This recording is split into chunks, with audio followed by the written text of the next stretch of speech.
नमस्कार, बहुत स्वागत है आप सभी का नवोदय टाइम्स पंजाब केसरी पर। मैं हूं आपके साथ मरियम अली। चलिए देश और दुनिया की तमाम बड़ी खबरों पे एक नजर डाल लेते हैं। इधर ईरान ने अयातुल्ला अली खामनेई को सुपुर्द खाक किया, तो वहीं दूसरी तरफ अमेरिका ने ईरान पे दोबारा हमले करना शुरू कर दिया। आपको बता दें कि ईरान ने दावा किया है कि अमेरिका ने जो हमला किया था उसमें अमेरिका का ड्रोन MQ-9 उन्होंने मार गिराया है। हालांकि अभी फिलहाल अमेरिका की तरफ से इस पर कोई आधिकारिक जानकारी नहीं मिली है। इसी बीच IRGC ने अमेरिका को चेतावनी देते हुए कहा कि वो हॉर्मुज स्ट्रेट में दखल ना दे।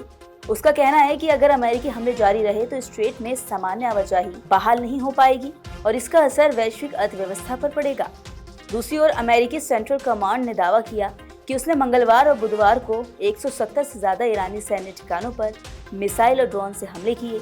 अमेरिका के मुताबिक इन हमलों के एयर डिफेंस सिस्टम, मिसाइल और ड्रोन भंडार, सैन्य स्पीड बोट और हॉर्मुज स्ट्रेट के आसपास मौजूद सैन्य ठिकानों को निशाना बनाया गया। ईरान के एक अधिकारी ने बताया कि अमेरिका ने बुशर परमाणु ठिकाने को निशाना बनाते हुए हवाई हमला किया।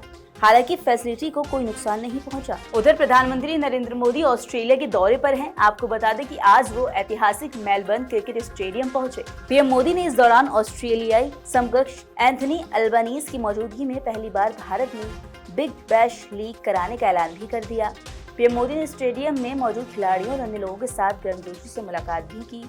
ऑस्ट्रेलिया के बाद PM मोदी न्यूजीलैंड दौरे पर रवाना होंगे। बता दें कि PM मोदी ने मेलबर्न स्टेडियम में आयोजित एक कार्यक्रम के दौरान भारत में बिग बैश लीग कराने का ऐलान भी किया। भारत पहली बार बिग बैश लीग के मैचों की मेजबानी करेगा। ऑस्ट्रेलियाई प्रधानमंत्री एंथनी अल्बानीज ने कहा कि भारत में पहली बार BBL का मैच 12 दिसंबर को चेन्नई में कराया जाएगा। चेन्नई के क्रिकेट ग्राउंड चेपॉक में बिग बैश लीग का पहला मुकाबला खेला जा सकता है। मुझे खुशी है कि बिग बैश लीग का एक मैच भारत में चेन्नई में आयोजित किया जाएगा। किसी भी स्पोर्टिंग लीग के लिए भारत में इवेंट करना यानी बड़ी रीच और व्यूअरशिप की गारंटी है। इस वर्ष भारत में मेंस T20 वर्ल्ड कप जीता और Australia women's T20 world cup का विजेता बना। मेरी तरफ से सभी विमेन खिलाड़ियों को विशेष रूप से बहुत बहुत बधाई।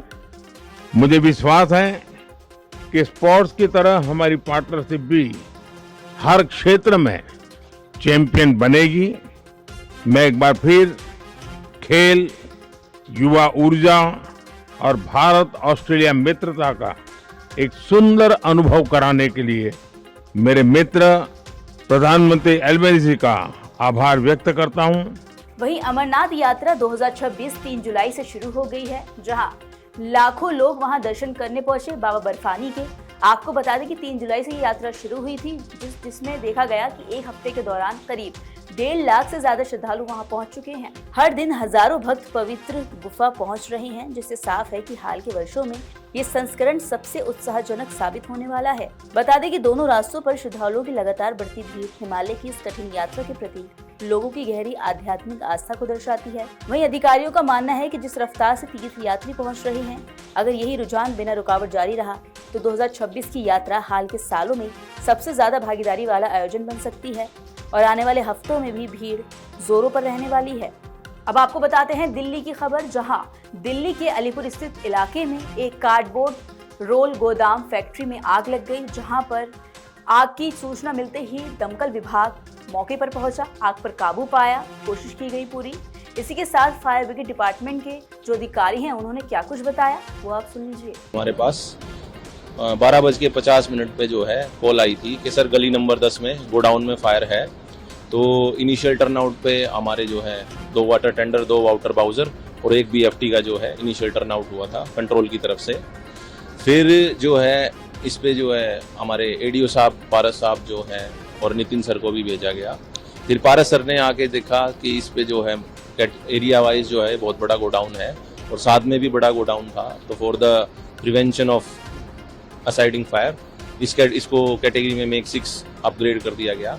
और फिर इसके बाद जैसे हमारी टीम यहाँ पे काम कर रही थी, हमको इसी एरिया में गली नंबर 14 में, जैसे ये गली नंबर 10 है, गली नंबर 14 में एक और कॉल मिली कि एक और जो है गोडाउन है उसमें भी फायर स्टार्ट हो गई है। तो हमारे यहाँ से जो टर्नआउट पे STO गिरिराज जी हैं उनको वहाँ पे 2 वाटर बाउजर के साथ वहाँ पे उन्होंने काम किया और उसने उस फायर को डाउज कर दिया। फिर अब वो वापस इसी फायर पे आ गए और यहीं काम कर रहे हैं। सर किस चीज़ की फैक्ट्री थी और ये गली नंबर 10 है? ये सर बता रहे हैं कि कोई फॉयल और प्लास्टिक के रोल्स की फैक्ट्री है। जो मटेरियल है वो मतलब मेल्ट हुआ है जलने के बाद, और अब वो जैसे हमने कूलिंग डाउन किया है तो वो स्टिफ हो गया है, जैसे हार्ड प्लास्टिक हो जाता है वैसी कोई मटेरियल है।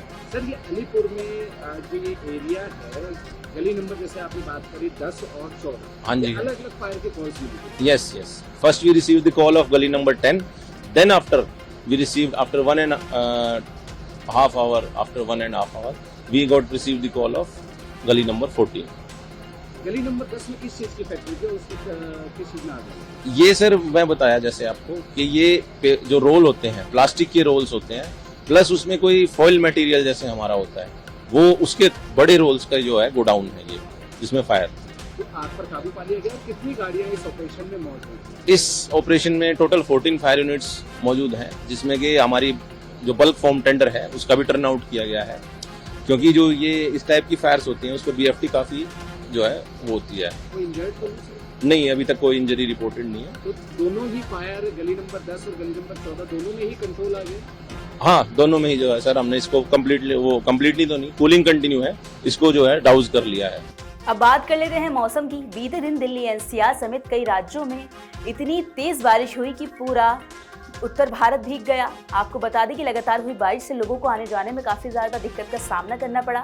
जाम में लोगों की गाड़ियां फंस गईं, रोड पर जलभराव हो गया। इसी के साथ IMD का कहना है कि आज भी दिल्ली NCR में कई ऐसी जगह हैं जहां तेज बारिश हो सकती है, और साथ ही IMD ने आज के लिए येलो अलर्ट जारी भी कर दिया। आज फिर मौसम में जबरदस्त नमी है। आज फिर उम्मीद जताई जा रही है कि दिल्ली समेत नोएडा, गाजियाबाद और आसपास के शहरों में आंधी तूफान और पानी का संगम देखने को मिलेगा। IMD ने आज के लिए येलो अलर्ट भी जारी कर दिया। बता दें कि भारत मौसम विज्ञान विभाग के मुताबिक आज दिल्ली NCR के कई स्थानों पर हल्की से थोड़ी तेज बारिश हो सकती है।